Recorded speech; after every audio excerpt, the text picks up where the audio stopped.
faut reconnaître que dans cette guerre, notre principal ennemi, c'est le Rwanda. Notre adversaire, c'est le Rwanda. C'est le Rwanda qui fait porter, on va dire, des tenues à ces valets qu'on appelle le M23. Il donne des armes à des Congolais et à des Rwandais également. Il forme ces Congolais et ces Rwandais au Rwanda. C'est Kigali qui oriente les opérations, qui commande, qui fait tout. Ça, c'est le principe. Et de tout le temps, Kigali n'aime pas reconnaître cet aspect.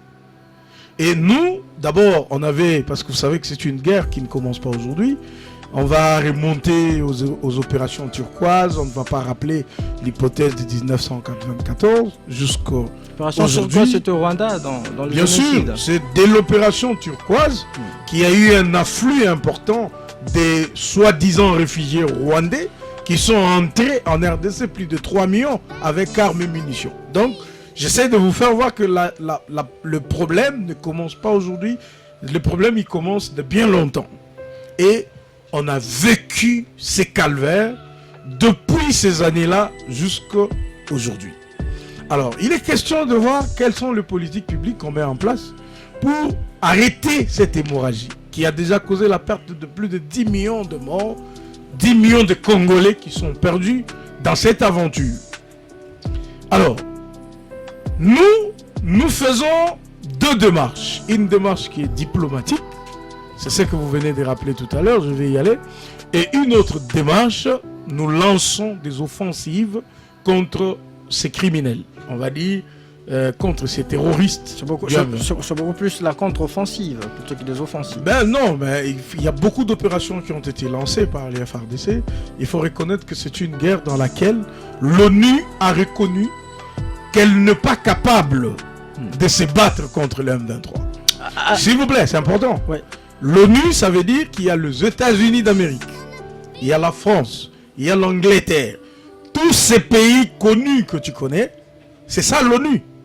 Et l'ONU, par le biais de son secrétaire général, sur la question de l'Est, ils ont dit ouvertement que les M23 avaient les forces d'une armée régulière avec des armes d'une grande capacité que eux ne peuvent pas se battre. Pour nous, la RDC, c'est un abandon de l'ONU que nous avions pris depuis 1999. On a demandé à l'ONU de nous venir en aide, de venir nous assister pour nous permettre de quitter cette aventure. Mais l'ONU avoue qu'elle n'est pas capable de se battre. Donc nous avons une option, c'est nous battre malgré nos maigres moyens. Parce que si l'ONU n'est pas capable de faire face au M23, eh bien, imaginez-vous un peu une République démocratique du Congo qui souffre tout ce temps, comment peut-elle se comporter? Donald Kabasele, pour justifier ce que les Congolais vivent en termes d'insécurité depuis qu'ils sont au pouvoir, il dit non, c'est un problème qui ne date pas d'aujourd'hui. On appelle ça irresponsabilité. Ce sont des personnes qui ne veulent jamais s'assumer, qui sont responsables de la résurgence du M23. C'est la victimisation? Non, ils sont responsables de la résurgence du M23. Le M23 qui ressurgit aujourd'hui était mis au placard, comme le dit M. Félix Tshisekedi lui-même dans plusieurs de ses sorties médiatiques depuis 2013. Et ça, c'est de notoriété publique. M. Tshisekedi est arrivé au pouvoir en 2019. Il a trouvé qu'il n'y avait pas de M23. C'est de suite de mauvaises décisions prises, notamment parce qu'il y avait un conflit politique entre lui et les FCC. Dans le souci d'instrumentaliser cette affaire du M23, il a rappelé le M23 à Kinshasa. Il existe. Il a dit qu'il n'était pas au courant de la présence de M23 ici. Écoutez, à Kinshasa. Il a rappelé une fois que c'était son ministre, son ancien ministre de l'Intérieur qui aurait pris langue avec ces rebelles. Oui, une fois de plus, c'est des irresponsabilités. Ce sont des personnes qui ne s'assument pas. Entre ce qu'il dit et ce qui est écrit depuis 2019 et 2021, que devons-nous croire? Il y a la lettre de Claude Ibalan qui est du 21 février 2019 qui nous signale les négociations entre la présidence de la République, le M23 et le comité de suivi des accords d'Addis Abeba, où ils ont trouvé même des compromis, l'amnistie du M23, amnistier le M23, et deux, il y a cette histoire, l'intégration au sein de l'EAC non, l'intégration au sein des FARDC. Troisième résolution, c'est dans la lettre de Claude Balin qu'ils insistent. Troisième conclusion, c'était la cessation de poursuite. Parce qu'il faut rappeler, pourquoi cessation de poursuite? Après les discussions qui ont eu avec l'ancien pouvoir Kabila, il y avait deux camps du M23. Ceux qui avaient accepté de venir à Kinshasa et ceux qui étaient restés, qui étaient soumis aux poursuites judiciaires. Arrivés ici, ils ont négocié évidemment et obtenu du pouvoir Tshisekedi cet accord-là. Parce que dans cette discussion, c'était tripartite entre présidence, M23 et conseil de suivi de l'accord. Donc aujourd'hui, cette résurgence du M23 a un responsable. Ce responsable-là s'appelle M. Félix Tshisekedi.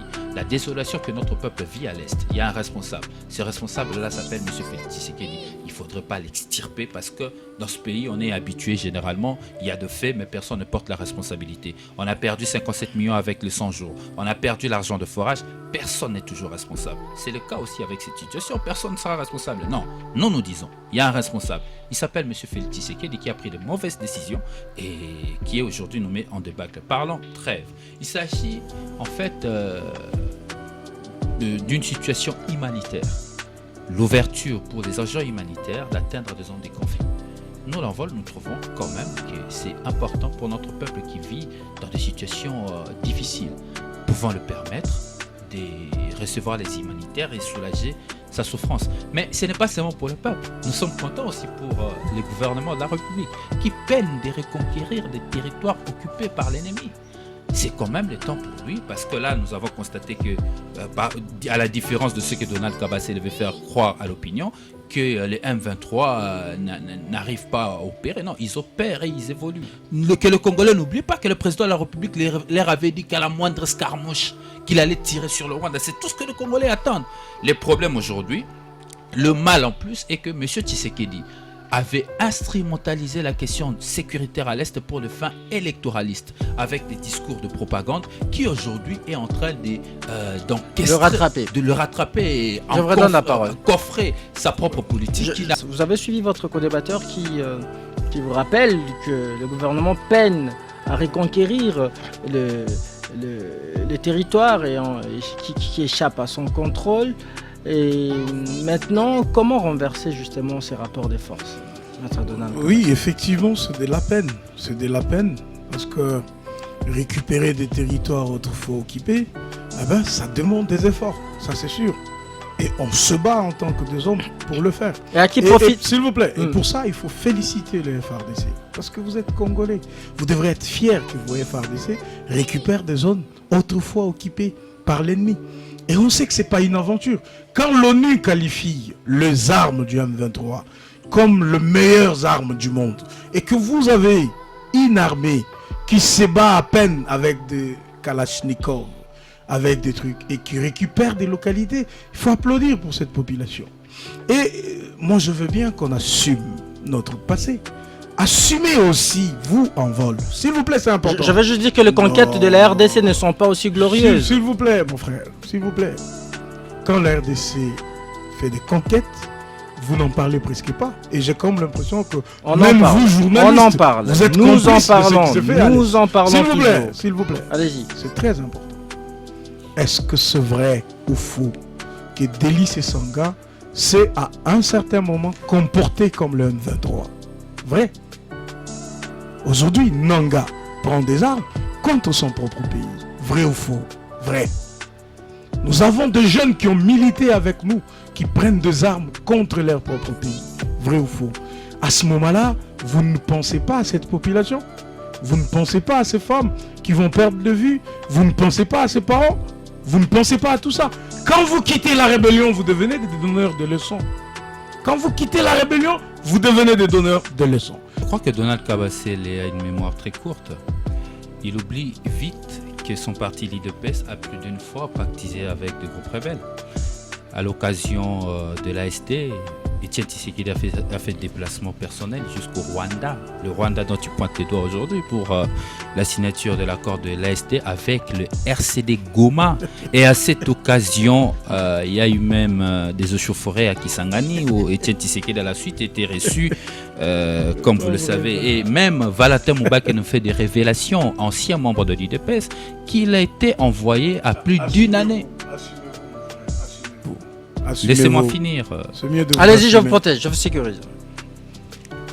La vérité peut faire mal, mais ça reste l'histoire de ce pays, on ne va pas la tronquer. Nous allons le dire aux Congolais.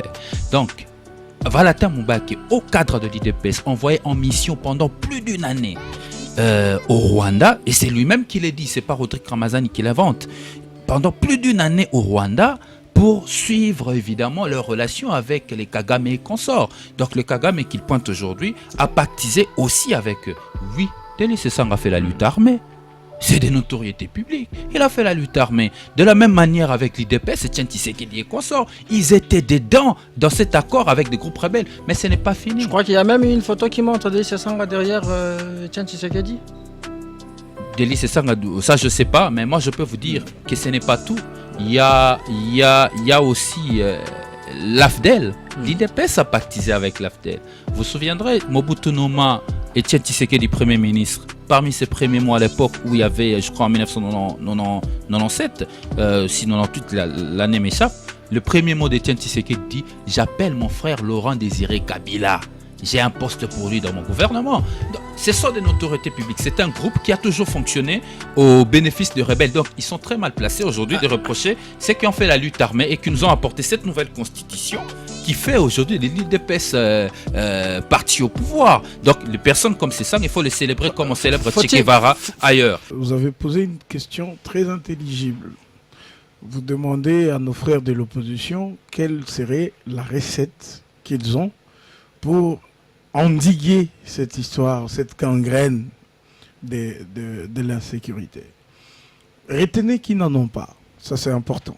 Parce que, effectivement, tout ce qu'ils disent, il faut réformer notre police, tout ça, ce sont des chapelets de bonnes intentions.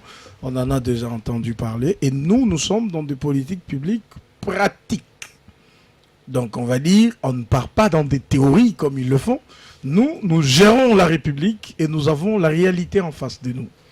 Et quand on a parlé de l'opération Panthère Noire, c'était pas des trucs, on va dire, à couper les souffles tout de suite, pas du tout. C'est une opération qui a été vue avec des objectifs à court terme, à moyen et à long terme. C'est comme ça que nous on dit, avec la nouvelle équipe qui arrive, on ferait mieux de mettre toutes les énergies, toutes les intelligences sur la question pour voir comment minimiser les tracasseries policières, mais maintenir le cap pour que l'opération produise effectivement les effets. Le résultat escompté. Ça veut dire comment on peut réduire la tracasserie policière, comment les sanctionner, comment on peut orienter pour permettre à ce que le plus entendu par la population, qui est la paix, s'évive.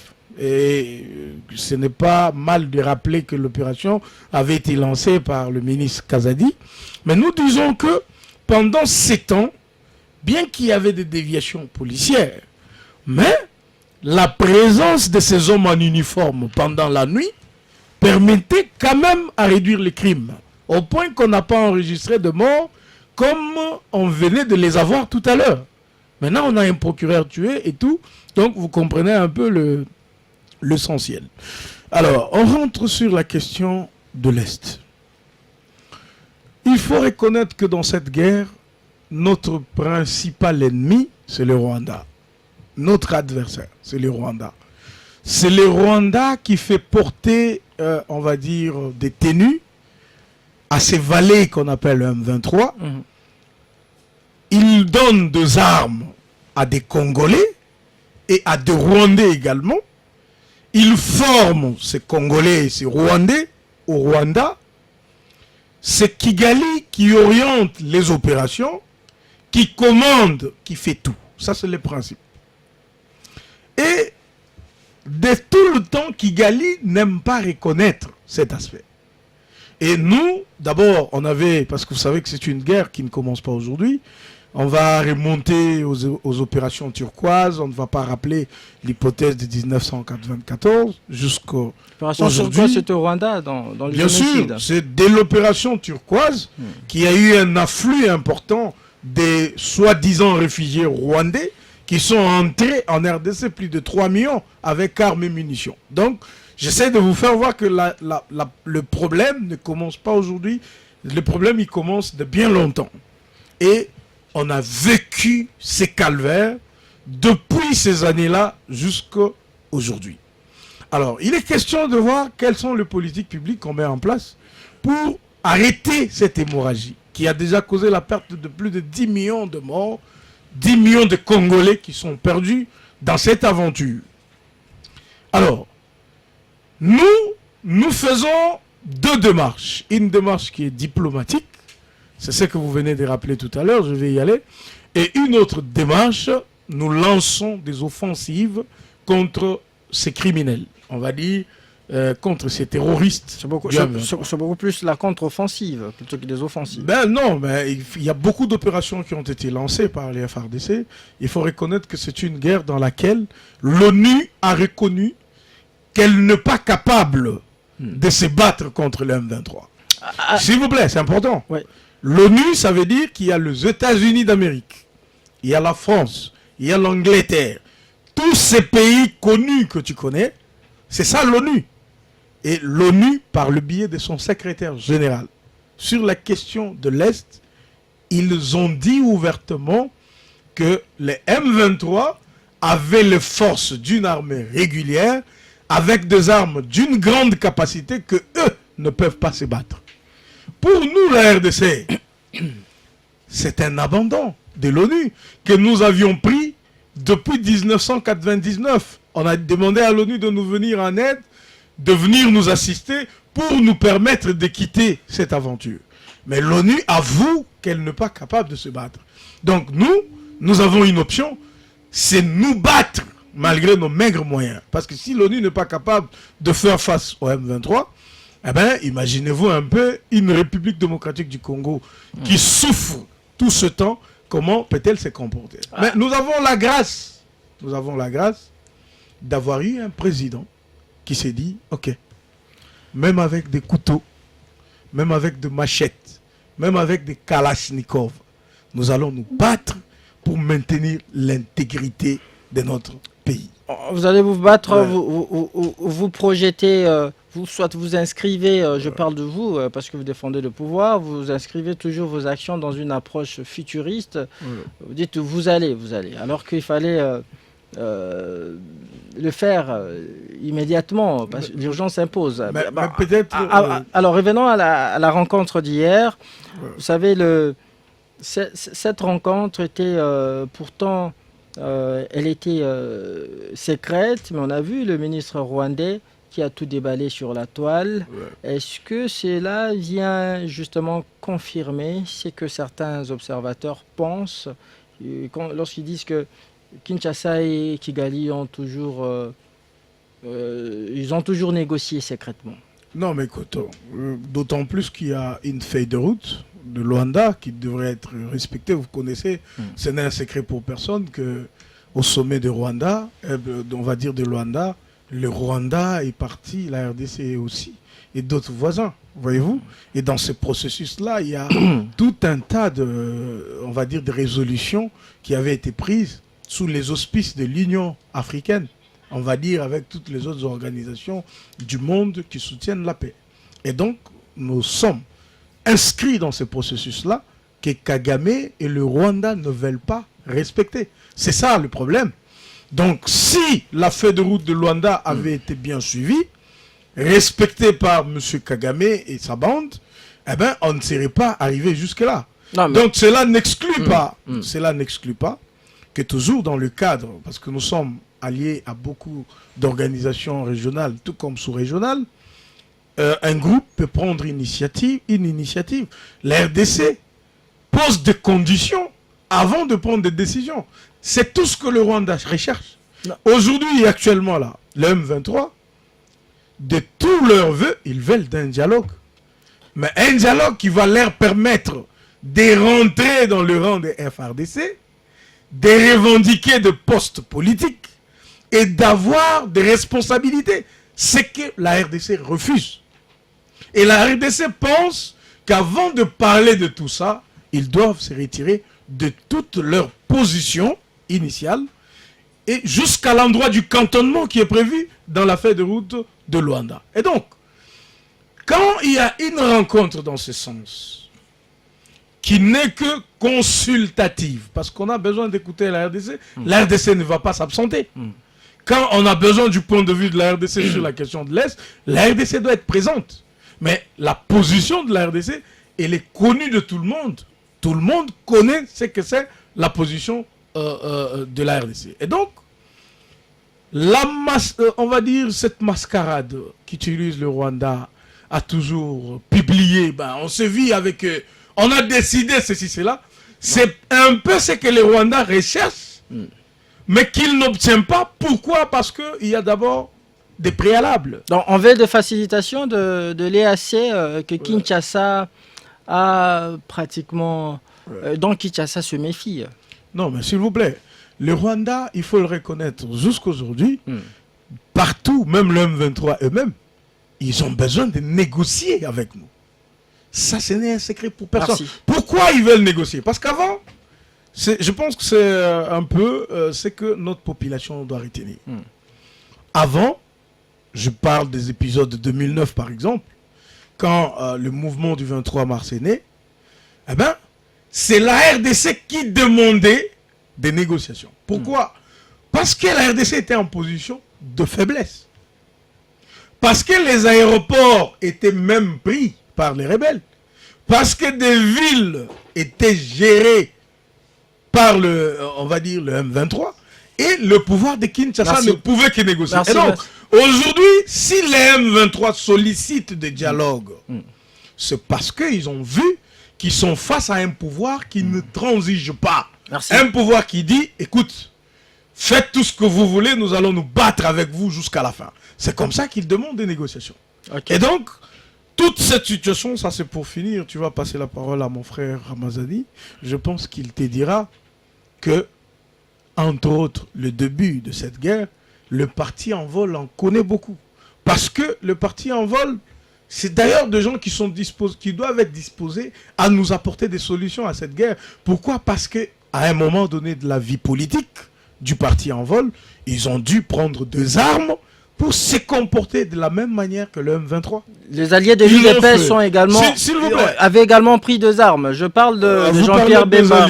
Vous parlez des alliés. Moi, je parle. Moi, je suis UDPS. Je vous dis que nos frères d'envol avec Délice Sanga, nos frères du MLC avec Jean-Pierre Bemba, parce que c'est ça que vous voulez, ils ont des solutions parce qu'ils ont été dans la rébellion contre le pays Donald à un moment donné. Merci, je vous redonne la parole. Je vous redonne la parole. Vous avez 8 minutes pour cette prise de parole, même temps d'antenne pour votre co-débatteur qui aura également ces 8 minutes. Alors, Rodrigue Ramazani, vous avez vu dans cette réunion certaines figures, certaines personnalités du Rwanda qui ont joué un rôle aussi déterminant dans l'appareil sécuritaire de la RDC. Je cite notamment James Kabarebe. Alors pourquoi on a voulu, soit le gouvernement congolais avait dans cette réunion envoyé un acteur de second rang, je parle de la vice-ministre des Affaires étrangères. Avant de répondre à votre question, il est impérieux pour moi de revenir sur certaines questions parce qu'il s'agit des questions de politique publique. Donald Kabasele, sans pince ni rire, il affirme que nous n'avons pas de solution sur comment maintenir l'ordre public. Je crois que pendant que j'y parlais, il était en train de penser à autre chose. Mais moi, je vais lui rassurer. Vous ne l'avez pas révélé, cette recette? Je le révélais, certainement que vous aussi, vous ne m'avez pas suivi. Je parlais de la refondation du Congo où l'on retrouve un engagement ferme de l'envol. Nous parlons de la réforme de la police pour améliorer sa capacité de préserver l'ordre public. Et ça, c'est un engagement et il y a 14 mesures urgentes à prendre pour se faire. Pour ça, il y a d'abord... il faut professionnaliser la police nationale, restaurer l'autorité de la police nationale, démilitariser la police nationale, professionnaliser la police nationale. Il faut mettre fin Démilitarisé, êtes-vous sûr? Démilitarisé. Vous savez comment est-ce que notre police est équipée? Ils sont équipés avec armes de guerre. Avec des Kalachnikov. Vous savez que cette police ait des armes létales? Non létales, pardon. Non, des armes appropriées pour le maintien de l'ordre public. Parce que la police, dans sa conception, est un service qui vit ensemble avec la population, est un service de confiance. Ailleurs, lorsque vous rencontrez un policier, vous n'avez pas l'impression que vous avez un militaire en face de vous. Mais nous, aujourd'hui, la manière dont notre police est équipée s'apparente à l'équipement de l'armée. Il suffit de voir d'abord les jeeps, comment est-ce que c'est conçu, et ainsi de suite. Tout ça, ce sont des choses à revoir, parce que la police ne joue pas seulement le rôle d'intervention, mais même le rôle psychologique au sein de la population pour la remise en confiance. La démilitarisation, c'est de ça qu'il s'agit. Lorsque nous disons professionnaliser la police, c'est de mettre fin à la police de containers qu'ils ont entretenue pendant plus de 5 ans. Aujourd'hui, ils sont dans la 6e année. Nous avons toujours de police des containers dans de coins de quartier. Cela ne permet pas, en fait, que l'autorité de la police soit restaurée au sein de la société. Il faut rétablir l'autorité de policiers au sein de notre société en améliorant évidemment leurs conditions de vie, chose qu'ils n'ont pas su faire jusque-là. Lorsque vous parlez recettes, lorsque vous parlez solutions et que vous avez en face de vous de l'envol, il faut savoir que sur des questions de politique publique, nous avons toujours une solution à proposer à la population, j'insiste. Nous le proposons à notre peuple parce que ce sont eux les décideurs. Parce que par contre, tout porte à croire, lorsque Donald Kabasele parle de l'opération turquoise, l'opération Panthère Noire, si c'est une vision et que c'est une politique publique conduite par leur pouvoir, c'est le prochain ministre qui arrive doit jouer dans la continuité de cette politique parce que c'est une vision tracée. Comprenez que ce sont des gens qui tâtonnent dans la conduite de politique publique. Pourtant, s'il s'agit de questions sérieuses, vous ne pouvez pas dire que c'était une mesure pour résoudre la question de la criminalité urbaine par un ministre et celui qui vient après, alors qu'il s'agit du même président, décide de le mettre carrément de côté. Donc, il n'y avait aucune vision. C'était simplement des actions ponctuelles qui en soi n'a pas porté de fruits parce que c'était devenu finalement de cause de l'insécurité. À la différence de Donald Kabasele, si c'était l'envol au pouvoir, c'est lui qui quitte, viendra continuer l'action pour maintenir le cap. À la différence de l'opération du Kofi dont on peut se souvenir également. Écoutez, qui avait sensiblement. Moi je ne suis pas un kabiliste, je n'ai jamais dit que nous soutenons l'opération du Kofi ici. Moi je vous parle d'une vision de l'envol, comment améliorer le fonctionnement de la police au sein de notre société. C'est de ça qu'il s'agit. Et ça, je le dis à notre peuple. Revenons à la question. Revenons à la question. La réunion de Zanzibar. La réunion des Zanzibar. Avant d'en venir, j'aimerais quand même revenir encore sur quelque chose. Donald Kabasele, pour justifier ce que les Congolais vivent en termes d'insécurité depuis qu'ils sont au pouvoir, il dit non, c'est un problème qui ne date pas d'aujourd'hui. On appelle ça irresponsabilité. Ce sont des personnes qui ne veulent jamais s'assumer, qui sont responsables de la résurgence du M23. C'est la victimisation? Non, ils sont responsables de la résurgence du M23. Le M23 qui ressurgit aujourd'hui était mis au placard, comme le dit M. Félix Tshisekedi lui-même dans plusieurs de ses sorties médiatiques depuis 2013. Et ça, c'est de notoriété publique. M. Tshisekedi est arrivé au pouvoir en 2019. Il a trouvé qu'il n'y avait pas de M23. C'est de suite de mauvaises décisions prises, notamment parce qu'il y avait un conflit politique entre lui et les FCC. Dans le souci d'instrumentaliser cette affaire du M23, il a rappelé le M23 à Kinshasa. Il existe. Il a dit qu'il n'était pas au courant de la présence du M23 ici. Écoutez, à Kinshasa. Il a rappelé une fois que c'était son ministre, son ancien ministre de l'Intérieur qui aurait pris langue avec ces rebelles. Oui, une fois de plus, c'est de l'irresponsabilité. Ce sont des personnes qui ne s'assument pas. Entre ce qu'il dit et ce qui est écrit depuis 2019 et 2021, que devons-nous croire? Il y a la lettre de Claude Ibalan qui est du 21 février 2019 qui nous signale les négociations entre la présidence de la République, le M23, et le comité de suivi des accords d'Addis Abeba, où ils ont trouvé même des compromis, l'amnistie du M23, amnistier le M23, et deux, il y a cette histoire, l'intégration au sein de l'EAC l'intégration au sein des FARDC. Troisième résolution, c'est dans la lettre de Claude Ibalin qu'ils insistent. Troisième conclusion, c'était la cessation de poursuite. Parce qu'il faut rappeler pourquoi cessation de poursuite. après les discussions qui ont eu avec l'ancien pouvoir Kabila, il y avait deux camps du M23. Ceux qui avaient accepté de venir à Kinshasa et ceux qui étaient restés, qui étaient soumis aux poursuites judiciaires. Arrivés ici, ils ont négocié évidemment et obtenu du pouvoir Tshisekedi cet accord-là. Parce que dans cette discussion, c'était tripartite entre présidence, M23 et conseil de suivi de l'accord. Donc aujourd'hui, cette résurgence du M23 a un responsable. Ce responsable-là s'appelle M. Félix Tshisekedi. La désolation que notre peuple vit à l'Est, il y a un responsable. Ce responsable-là s'appelle M. Félix Tshisekedi. Il ne faudrait pas l'extirper parce que dans ce pays, on est habitué généralement, il y a de faits, mais personne ne porte la responsabilité. On a perdu 57 millions avec les 100 jours. On a perdu l'argent de forage. Personne n'est toujours responsable. C'est le cas aussi avec cette situation. Personne ne sera responsable. Non, nous disons, il y a un responsable. Il s'appelle M. Félix Tshisekedi qui a pris de mauvaises décisions et qui aujourd'hui nous met en débâcle. Parlons trêve.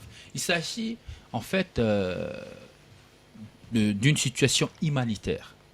L'ouverture pour les agents humanitaires d'atteindre des zones de conflit. Nous, l'envol, nous trouvons quand même que c'est important pour notre peuple qui vit dans des situations difficiles. Pouvant le permettre de recevoir les humanitaires et soulager sa souffrance. Mais ce n'est pas seulement pour le peuple. Nous sommes contents aussi pour les gouvernements de la République qui peinent de reconquérir des territoires occupés par l'ennemi.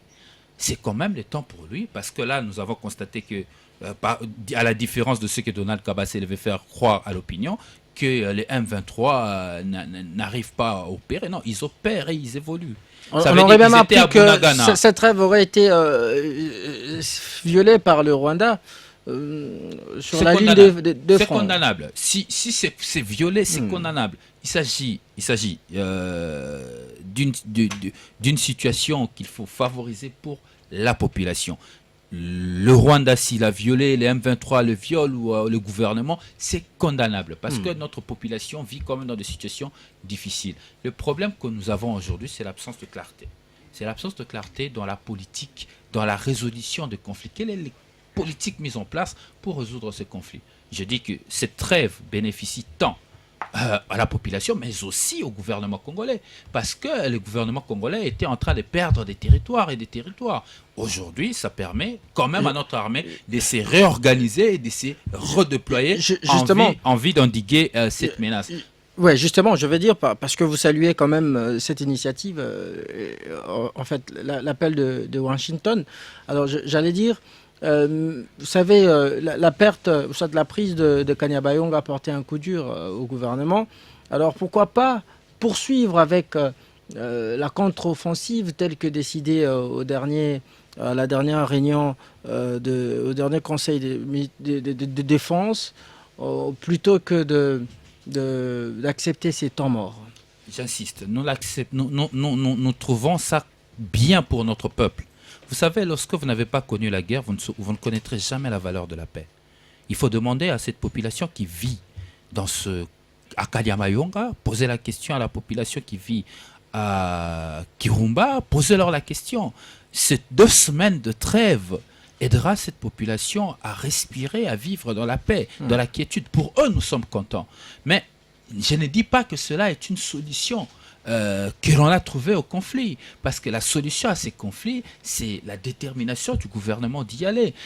La résolution des conflits partout dans le monde n'a que deux volets pour résoudre un conflit. Soit vous décidez de faire la guerre, alors totalement la guerre, avec une force pour récupérer notre territoire. Mais ça fait 3 ans que nous sommes dans ce conflit. Le pouvoir Tshisekedi peine de récupérer Bunagana, peine de récupérer l'entièreté de Rutshuru. Aujourd'hui, ces rebelles sont en train d'avancer vers Butembo et ça devient inquiétant pour la province de la Chopo. Donc, il est aujourd'hui temps, en toute responsabilité du pouvoir, d'élever des vraies options claires. Il n'y a pas de clarté. Il y a toutes ces informations que nous recevons des autres chefs d'État qui nous disent, vous savez, un pouvoir qui, lorsqu'il est entre les chefs d'État, dit aux chefs d'État que les problèmes, il faut une solution politique. Lorsqu'ils se retrouvent devant le peuple congolais, ils disent qu'ils ne vont pas discuter, qu'ils ne vont pas négocier, alors qu'ils se sont retrouvés plus d'une fois pour discuter. Pensez-vous que le pouvoir a pu obtenir les zones tampons sans discuter avec les protagonistes? Sauf si on est naïf. Moi, je ne suis pas un naïf. Je suis un éclairé. Pensez-vous que le pouvoir a su obtenir à un moment les cessez-le-feu pendant 1 mois sans pour autant discuter avec les protagonistes? Moi, je ne suis pas naïf. Je suis un acteur politique. Merci. Donc, ici, la solution, évidemment, le pouvoir doit lever les options claire. Dire à la population quelle est l'option claire soulevée. Alors qu'ils partent se rencontrer en catimini, en cachette, n'eût été les communiqués du ministre rwandais, les Congolais n'auront jamais su que le gouvernement congolais était sur une même table en train de discuter avec les Rwandais alors nous sommes censés de ne pas discuter suivant les promesses de campagne. Que le Congolais n'oublie pas que le président de la République leur avait dit qu'à la moindre escarmouche qu'il allait tirer sur le Rwanda. C'est tout ce que les Congolais attendent. Les problèmes aujourd'hui, le mal en plus est que M. Tshisekedi avait instrumentalisé la question sécuritaire à l'Est pour les fins électoralistes, avec des discours de propagande qui aujourd'hui est en train de le rattraper et coffrer sa propre politique qui n'arrive plus à émerger. Je redonne la parole, Maître Ramazani. Continuez à nous envoyer vos messages 097 30 50 850, 097 30 50 850. Écrivez-nous sur WhatsApp ou par SMS. Vous avez suivi votre co-débatteur qui vous rappelle que le gouvernement peine à reconquérir les territoires qui échappent à son contrôle. Et maintenant, comment renverser justement ces rapports de force, Maître Donald? Oui, effectivement, c'est de la peine. C'est de la peine parce que récupérer des territoires autrefois occupés, ça demande des efforts, ça c'est sûr. Et on se bat en tant que des hommes pour le faire. Et à qui profite s'il vous plaît. Et pour ça, il faut féliciter le FARDC. Parce que vous êtes Congolais. Vous devrez être fiers que vos FARDC récupèrent des zones autrefois occupées par l'ennemi. Et on sait que ce n'est pas une aventure. Quand l'ONU qualifie les armes du M23 comme les meilleures armes du monde, et que vous avez une armée qui se bat à peine avec des Kalachnikov, avec des trucs, et qui récupère des localités, il faut applaudir pour cette population. Et moi, je veux bien qu'on assume notre passé. Assumez aussi, vous, en vol. S'il vous plaît, c'est important. Je veux juste dire que les conquêtes de la RDC ne sont pas aussi glorieuses. S'il vous plaît, mon frère, s'il vous plaît. Quand la RDC fait des conquêtes, vous n'en parlez presque pas. Et j'ai comme l'impression que même vous, journalistes, on en parle. Vous êtes nous en parlons. Nous en parlons. S'il vous plaît. Allez-y. C'est très important. Est-ce que c'est vrai ou faux que Délice et Sanga s'est à un certain moment comporté comme le M23? Vrai. Aujourd'hui, Nanga prend des armes contre son propre pays. Vrai ou faux? Vrai. Nous avons des jeunes qui ont milité avec nous, qui prennent des armes contre leur propre pays. Vrai ou faux? À ce moment-là, vous ne pensez pas à cette population? Vous ne pensez pas à ces femmes qui vont perdre de vue? Vous ne pensez pas à ces parents? Vous ne pensez pas à tout ça? Quand vous quittez la rébellion, vous devenez des donneurs de leçons. Quand vous quittez la rébellion, vous devenez des donneurs de leçons. Donc demain, si on n'arrive pas à corriger ça, Nanga reviendra, il commencera à donner des leçons. Après-demain, Henri Magie reviendra, il créera un parti politique, il va commencer à donner des leçons. Mais quand vous le faites, est-ce que vous avez une âme pour ce pays?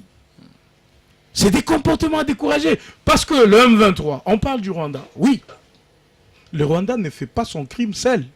Le Rwanda se sert de nos compatriotes.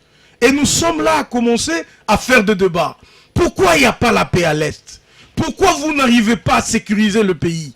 Pourquoi? Mais vous oubliez que nous, Congolais, à un moment donné, nous donnons des béquilles aux adversaires quand nous prenons des armes. On cesse d'être démocratique. Et ça, mon frère Ramazani, il faut l'assumer. Il faut se dire que c'est l'origine de tous nos problèmes. Quand vous l'avez fait, vous ne saviez peut-être pas qu'aujourd'hui, il y aura un Nanga qui fera la même chose. C'est ça.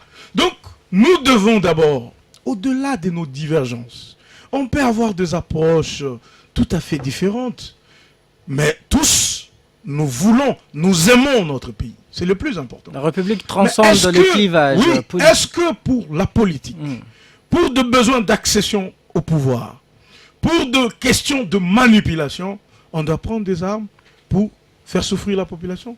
Voilà, vous nous rappelez. Vous dites pour cette population, c'est bien. Mais moi, je vous révèle un truc. Comment les États-Unis ont la force de dire trêve 2 semaines? Absolument. Et ça s'obéit. Personne ne tire. Pourquoi?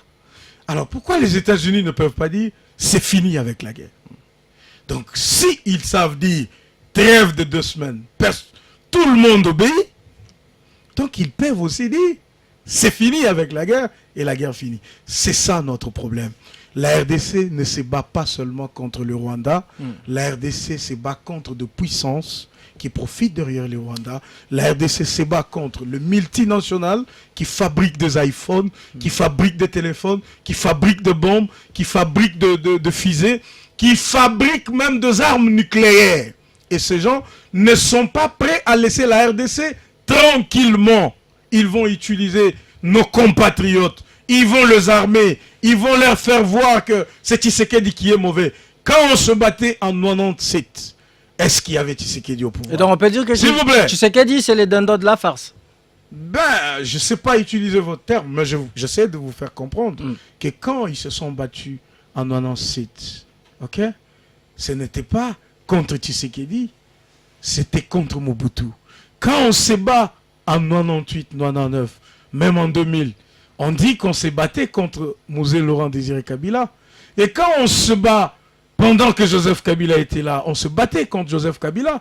Aujourd'hui, on dit encore, on se bat, le problème c'est Tshisekedi. Est-ce que nous, Congolais... C'est Tshisekedi lui-même qui serait allé chercher le problème, comme l'a dit votre... c'est lui-même qui est allé à la recherche de M23. Pourtant des faits... Moi j'ai beaucoup de respect pour vous et surtout pour aussi mon frère Amazani. Je ne vous vois pas réfléchir en dessous de la ceinture. C'est très important. Je répète ces mots, c'est lui qui l'a dit. S'il vous plaît, je ne nous vois pas réfléchir en dessous de la ceinture. On ne va quand même pas aller chercher à ce qu'il y ait un groupe rebelle qui vienne nous combattre. Merci. Pas du tout. Alors, donc un peu pour dire... que le prétexte là, il est fallacieux, il est démodé, il est ancien, il n'est plus actuel. Oh non, c'est lui qui veut ça. Non, on l'a fait, ça fait 25 ans. C'est contre le pays qu'on se bat, c'est pas contre Félix. Alors Donald Félix aujourd'hui peut se dire, je laisse la politique. Comme Joseph Kabila a laissé la politique, eh ben, on se rendra compte qu'on commencera à faire des problèmes au nouveau président qui viendra. Et donc... Je vais permettez-moi de vous interrompre, s'il vous plaît. Je veux que l'on puisse également, dans ce même débat, épingler les nouveaux rapports produits par les experts des Nations Unies qui pointent un autre acteur impliqué dans l'agression rwandaise contre la RDC. Il s'agit bien évidemment de l'Ouganda. Les groupes des experts démontrent comment les officiels ougandais ont laissé les troupes du M23 et de l'armée rwandaise transiter par l'Ouganda sans aucune limite. Et puis une présence importante et visible qui, selon les experts, n'a pas pu passer sous les radars du renseignement ougandais. Vous savez, il ne fait l'ombre d'aucun doute que Paul Kagame... et que la République démocratique du Congo, je veux dire, est en guerre avec le Rwanda et que Kagame opère désormais à visage découvert. Absolument. Et si je vous dis que je n'ai pas beaucoup de crédit à donner à ces groupes d'experts, si je vous dis ça, vous direz quoi? Comment vous n'avez pas beaucoup de crédit. S'il vous plaît. Comment vous n'êtes là que pour voir qu'ils sont entrés par là, ils étaient au nombre de 100, ils sont entrés avec telle arme, ils sont entrés là-bas avec ceci, cela, et ça dure 30 ans. Pourquoi? Ça sert à quoi tout ça? Ça sert à quoi? Donc j'essaie de vous faire voir que la complicité, elle est forte. Ils vont nous dire c'est maintenant l'Ouganda, c'est plus le Rwanda. C'est le Burundi, ce n'est plus. C'est la Tanzanie, c'est tout ça. Bon, peu importe celui qui sera devant nous comme ennemi, ok? Nous le considérons comme tel. Mais ici... je n'aime pas entrer dans ces... Mais pourquoi Kinshasa évite, ou soit a peur de citer Ouganda tel que fait par le rapport? Parce qu'on l'a toujours décrié, que l'Ouganda est de mèche avec le Rwanda. D'ailleurs, c'est par Bunagana qui sont entrés à la frontière ougandaise. C'est par là que les militaires rwandais ont pénétré. Je ne sais pas ce que vous insinuez. Kinshasa a peur de citer le Burundi ou l'Ouganda? L'Ouganda avec qui nous sommes en coalition militaire dans... S'il vous plaît. À Béni. Si Kinshasa a le courage que les autres gouvernements n'ont pas eu de citer que c'est le Rwanda l'agresseur, vous pensez que Kinshasa peut réfléchir 2 fois pour citer l'Ouganda? Et Kinshasa aura peur. Vous voyez le président Félix avoir peur de qui? Non, mais il n'a pas peur. C'est un Congolais, il est comme tous les patriotes qui aiment leur pays. Donc on disculpe l'Ouganda, on les disculpe. Je ne suis pas dans ce jeu-là, en fait. Disculper l'Ouganda ou le Burundi, je ne sais pas qui. Non, mais tant que nous sommes agressés, l'agresseur est un ennemi. Qu'il soit ougandais, qu'il soit burundais, qu'il soit rwandais, qu'il soit tanzanien, qu'il soit zambien, qu'il soit je ne sais pas qui, il sera à ce moment-là considéré comme ennemi. En fait, mais pourquoi on n'a pas blâmé? Pourquoi on ne blâme pas l'Ouganda? Ici, nous avons... On va dire, il y a le principal, il y a des accessoires. Le groupe qui s'exprime le plus actuellement, vous savez qu'on a fait une forte guerre contre les ADF, vous vous rappelez? On a même lancé des offensives qui ont abouti dans plus de 50 localités. Vous vous rappelez? Ça, c'était au début du pouvoir. Maintenant, il y a un groupe qui essaye effectivement d'inquiéter une grande partie de notre population qui est le M23. On ne fera pas... Il faut rappeler aussi l'opération Souja. L'opération Souja, c'est-à-dire la coalition entre le FRDC et le UPDF, les forces armées ougandaises, qui sont dans la traque de ZADF à Beni. Vous avez 30 secondes pour chuter, la parole va tourner. C'est très important. Ouais. Vous savez, actuellement, il y a une grande propagande que le Rwanda finance. Cette propagande, elle consiste à accuser les gouvernements de la République, à opposer la population contre ses dirigeants, pour donner de la place à l'ennemi, parce qu'il se la coule douce avec ça. Tu vois? C'est comme ça que vous avez même des généraux qui sont pointés du doigt par, on va dire, des communicateurs rwandais, qui les accusent d'être complices pour obtenir l'opprobre de cette population et ne pas agir. Et donc, nous sommes au courant de tout ça. Vous savez, on a révélé plus de 467 comptes Twitter des politiciens congolais, mais qui fonctionnent pour le Rwanda. Si on n'avait pas des hackers, des gens qui pouvaient découvrir toute cette intelligence, on serait en train de croire que ces informations données à travers ces tweets seraient vraies, s'emballent la population et on a un problème. Et donc, la guerre, elle n'est pas que... compte avec plus de 6000 et quelques messages, messages diffusés. Merci beaucoup. Je vous donne la parole. Un peu pour vous dire que dans cette guerre, moi, je ne veux pas que le débat se fasse comme il s'est fait. Je vous redonne la parole. Dans cette guerre, il fallait que le Congolais que nous sommes, le vrai Congolais... On va bientôt aller en pause, la parole doit tourner. Rodrigue Ramazani, comment commentez-vous justement ce énième rapport des experts de l'ONU, cette fois-ci qui pointe l'Ouganda comme étant en intelligence avec le Rwanda? Je crois que Donald Kabasele a une mémoire très courte. Il oublie vite que son parti l'IDPS a plus d'une fois pactisé avec des groupes rebelles. À l'occasion de l'AST, Etienne Tshisekedi a fait des déplacements personnels jusqu'au Rwanda. Le Rwanda dont tu pointes les doigts aujourd'hui pour la signature de l'accord de l'AST avec le RCD Goma. Et à cette occasion, il y a eu même des échauffourées à Kisangani où Etienne Tshisekedi à la suite était reçu, comme vous le savez. Et même Valentin Mubake nous fait des révélations, ancien membre de l'IDPS, qu'il a été envoyé à plus d'une année. Assumez-vous, mon frère, assumez-vous. Laissez-moi finir. Allez-y, je vous protège, je vous sécurise. La vérité peut faire mal, mais ça reste l'histoire de ce pays. On ne va pas la tronquer. Nous allons le dire aux Congolais. Donc, Valentin Mubake, au cadre de l'IDPS, envoyé en mission pendant plus d'une année au Rwanda, et c'est lui-même qui l'a dit, c'est pas Rodrigue Ramazani qui l'invente, pendant plus d'une année au Rwanda, pour suivre évidemment leurs relations avec les Kagame et consorts. Donc le Kagame qu'il pointe aujourd'hui a pactisé aussi avec eux. Oui, Denis Sassang a fait la lutte armée. C'est des notoriétés publiques. Il a fait la lutte armée. De la même manière avec l'IDPS, Etienne Tshisekedi et consorts, ils étaient dedans dans cet accord avec des groupes rebelles. Mais ce n'est pas fini. Je crois qu'il y a même une photo qui montre Denis Sassang derrière Etienne Tshisekedi. Denis Sassang, ça je ne sais pas, mais moi je peux vous dire que ce n'est pas tout. Il y a aussi l'AFDEL. L'IDPS a pactisé avec l'AFDEL.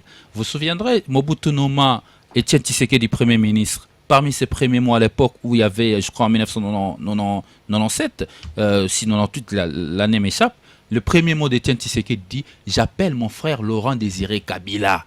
j'ai un poste pour lui dans mon gouvernement. Donc, ce sont des notoriétés publiques. C'est un groupe qui a toujours fonctionné au bénéfice de rebelles. Donc, ils sont très mal placés aujourd'hui de reprocher ceux qui ont fait la lutte armée et qui nous ont apporté cette nouvelle constitution qui fait aujourd'hui les l'UDPS parti au pouvoir. Donc, les personnes comme Sessang, il faut les célébrer comme on célèbre Che Guevara ailleurs. Faut-il se méfier du rapport des experts de Nations Unies, comme le pense votre co-débatteur? Oui, j'étais estomaqué en écoutant Donald Kabase minimiser les rapports des Nations Unies. C'est pourquoi, parce que vous n'aimez pas lire de rapports, vous prenez des décisions de politique publique qui ne s'accommodent pas avec la réalité sur terrain. Je rappelle que c'est depuis 2021 qu'il y a le premier rapport du Conseil de sécurité des experts mandatés par le Conseil de sécurité de l'ONU. Des experts mandatés par le Conseil de sécurité onusiens qui ont révélé évidemment que l'Ouganda avait ouvert un corridor pour la chute de Bunagana. Ce n'est pas nouveau, c'est depuis 2021 que ce genre de révélations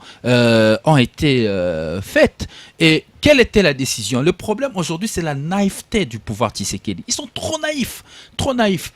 Pendant que les experts des Nations Unies faisaient ces rapports, bon, comme Donald Kabase le dit, ils ne donnent aucun crédit à ce rapport, ils sont allés signer un accord avec l'Ouganda pour que les UPDF viennent intervenir au pays et traquer les ADF. Ça veut dire qu'il n'y a pas une coordination de la conduite de politique sécuritaire à ce sujet, raison pour laquelle nous nous retrouvons aujourd'hui dans des situations incontrôlées, parce que simplement Donald Kabase ne lit pas de rapport, minimise les rapports, il ne le donne pas de crédibilité. Or, un acteur politique sans les statistiques, sans rapport, encore lorsque vous êtes dans des organes décisionnels, c'est un problème. Et c'est le problème de l'IDPS aujourd'hui, raison pour laquelle vous conduisez des politiques du pays à tâtons. Il faut endosser vos responsabilités, évidemment. Nous, on ne refuse pas que Denis Sessang a fait la lutte armée, mais acceptez que la résurgence du M23, c'est dû à vos erreurs. Les erreurs de M. Tshisekedi, ça, il faut aussi l'accepter. Non, on dit oui, Denis Sessang a fait la lutte armée, mais M. Tshisekedi a fait en sorte que le M23 revienne en force à cause des erreurs de politique publique. Et autre chose, il dit... c'est une énormité. Il dit aucun gouvernement n'a cité le Rwanda nommément. Mais je tiens à lui rappeler que le Conseil de sécurité a condamné le Rwanda comme pays agresseur dans ce pays. C'est l'histoire de ce pays. Vous n'aimez pas l'histoire. Finalement, qu'est-ce que vous aimez? Vous n'aimez pas l'histoire du pays. Le Conseil de sécurité n'est pas un gouvernement. J'assiste. Écoutez, pour la première fois, lorsqu'on a parlé de l'agression rwando-ougandais et burundais, c'était pas sous Félix Tshisekedi en tout cas. Ils n'aiment pas l'histoire, ces gens. Ils n'aiment pas l'histoire du pays. Ils n'aiment pas lire les rapports. Ils n'aiment pas les statistiques. Mais leur souci, c'est de se faire au pouvoir et de nous piquer le 300 000 $ par forage ainsi que des lampadaires. Ils s'en font plein les poches, mais ils dirigent pas correctement le pays. Donc, ils n'aiment pas l'histoire, ils n'aiment pas le rapport, ils aiment rien du tout. Mais tout ce qu'ils aiment, c'est de se faire de l'argent. Mais il faut arrêter de dire ça. Parce que dans ce pays, même Joseph Kabila, devant le Conseil de sécurité des Nations Unies, il a dit que nous n'avons pas de bonnes relations avec le Rwanda. C'est pas nouveau, il y a des documents qui l'attestent. La condamnation de Rwanda comme pays agresseur, c'est documenté par le Conseil de sécurité des Nations Unies. Alors, chers amis, s'il vous plaît, vous voulez diriger le pays, aimez l'histoire du pays, aimez les statistiques, aimez aussi lire le rapport. Ne dites pas que les rapports, vous vous en moquez. Merci beaucoup, Rodrigue Ramazani. Vous êtes cadre d'envol de Denis Sessang. Vous avez compris que notre premier sujet est tellement succulent qu'il nous a pris tout le temps. Alors, le deuxième sujet qui concerne le malversation financière au niveau de l'ancien bureau du Sénat, nous le mettons dans les frigos étant donné que c'est un sujet qui demeure d'actualité entre-temps. Nous marquons une petite pause et continuons à nous envoyer vos messages au 097 30 50 850 097 30 50 850. On va les lire juste après cette pause publicitaire. Jusqu'à 17h, on débriefe l'actualité. RTGA. Place maintenant à la lecture de vos messages. Bonjour RTGA. Je ne suis pas content de la facilité avec laquelle la trêve a été acceptée par ces régimes de Kinshasa qui jouent le double jeu, car les États-Unis travaillent en faveur du Rwanda et l'Ouganda pour balkaniser les Congos comme il a fait avec les Soudans, comme ils ont fait. Pourquoi tous les gens qui détournent sont de l'UDPS ou soit de l'UNC? C'est Roi David depuis la commune de Ngaliema. Salut RTGA, un long message que je vais écourter. Le mandat politique n'est pas un mandat des explications, mais celui des actions, les acteurs politiques de la majorité et le gouvernement doivent cesser de se plaindre, car celui qui a le pouvoir ne se plaint pas, mais agit. Pour éradiquer la criminalité urbaine, il faut, il cite notamment, équiper financièrement et logistiquement les forces armées. Il faut recruter des nouveaux policiers et recycler ceux existants. Ah voilà, je ne lis pas les autres. Message de Maître Omar Kigalou depuis Kinshasa. Bonjour RTGA, bonjour chers grands journalistes et chapeau au casting intellectuel de cet après-midi. Le nouveau Premier ministre anglais vient de prendre une décision très dangereuse pour notre Congo. Il a décidé d'évacuer les migrants au Rwanda. Nous devons prendre cela au sérieux. Autre message, bonjour, salut en débrief. Demande à votre invité de l'UDPS pourquoi la RDC ne cite pas l'Ouganda, qui est aussi l'un des agresseurs. Se pleurnicher au pouvoir n'est pas la solution que de rendre. La solution, c'est de rendre l'établi. Message non signé.